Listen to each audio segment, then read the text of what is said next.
Well. En ce qui nous concerne, le Well ne tire pas son nom d'une marque de collant réputée. Non. Ce n'est pas non plus un petit village situé dans la commune néerlandaise de Bergen. Non, le Well, Bien, en anglais. c'est une certification américaine qui se penche sur le well-being. Bien-être, en anglais.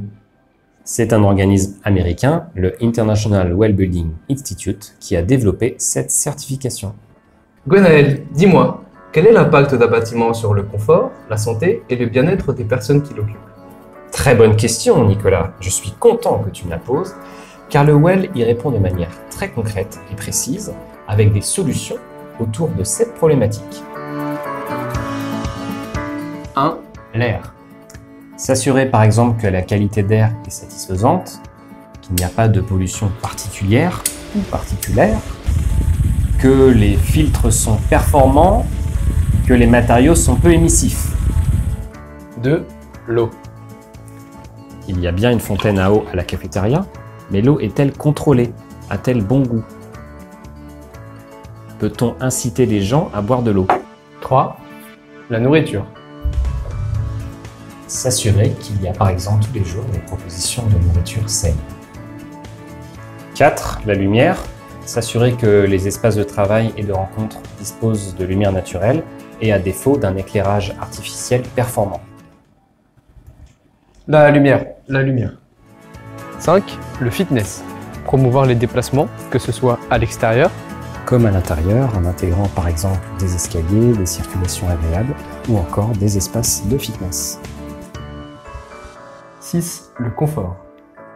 Il s'agit de prendre en compte le confort thermique, le bruit ou encore l'ergonomie des postes de travail.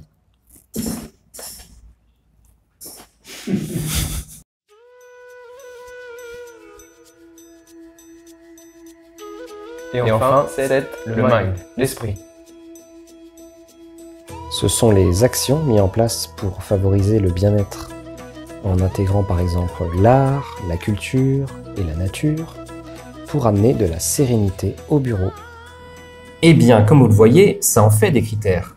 Il y a au total plus de 100 features. Caractéristiques, en anglais. Elles sont plus ou moins exigeantes, certaines sont obligatoires, d'autres sont facultatives. En tout cas, elles sont toutes prouvées scientifiquement. Des études prouvent que chacun des critères a un effet bénéfique concret sur la santé.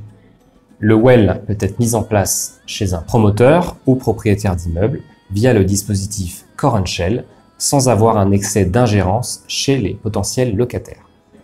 Et le locataire peut aussi le mettre en œuvre dans ses espaces privatifs sans perturber le propriétaire. Vous l'aurez compris, c'est une liste complète qui veut replacer l'humain au cœur des considérations. Et le Well est en évolution perpétuelle avec la V2 qui est sortie en version pilote en juin 2018 et qui offre une approche plus complète avec de nouveaux thèmes et plus simple à mettre en œuvre avec plus de flexibilité. Et c'est intéressant pour vous, dirigeants, si vous vous sentez concerné par la santé de vos employés et les responsabilités sociales de votre entreprise.